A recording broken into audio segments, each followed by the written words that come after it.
have momentarily lost Dominic here.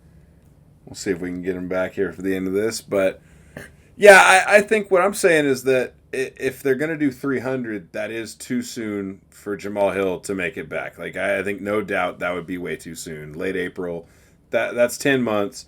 Okay, it looks like you're back all the way. Let's go. I heard everything you said. So awesome. So yeah, so that'd be 10 months. That's too soon. Now International Fight Week, 12 months. I think he could fight. Yeah, no, that's what I'm saying too. I think we can have our cake and eat it too. I think we can get Pereira Ankalaev like soon. I don't think Pereira's in any rush. Is my other point because he's only waiting 7 months if it's International Fight Week. I'll push back. I think Pereira has indicated to us through interviews that he is in a rush. Pereira's 36 years old, bro. Yeah, but who's gonna sell, like, money wise? Like, if you're in a rush for what? Money? Well, you get pay-per-view points now. So now it's about selling the best fight. But you mean to tell me you're not going to get pay-per-view points on UFC 300, bro? That's going to sell regardless. As a champion, yes. But I wonder, like, does he make the slotting of UFC 300? In all honesty. I think so. Right now, the only championship fight is Weili. Yeah, and they're going to add 2 more, and it's going to be 2 men. There won't be any more women's belts. Guarantee you that. But, like, all right, so wrapping this up and just moving on real fast to, like, a little post-fight discussion.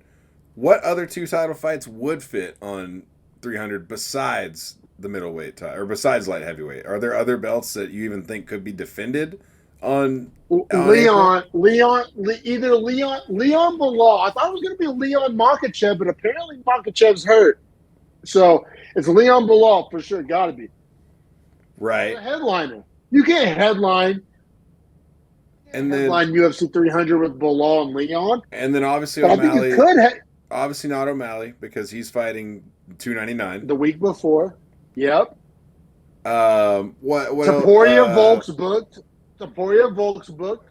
Makachev's hurt. I could see dumbass Stipe and John Jones making some bullshit push for this. That would be lame. That'd be lame as fuck. But can't you see it? Like, we're still at far enough range. No, like, I can't see it because they won't fucking nut up. But no, that's the thing. Like, these 2 guys that both want it to be their last fight, like, and UFC 300 and John Jones getting his little sunset ride. I mean, if there's a date he's pushing for, it's 300. I promise it. For sure, bro. Yeah, it's been a fun one, man. A fun episode. Like, subscribe. Check us out on Twitter at Beefy Breakdown. Appreciate y'all watching. Yes, sir. We'll catch you guys next week. Pay-per-view time. Not the best one. Let's go.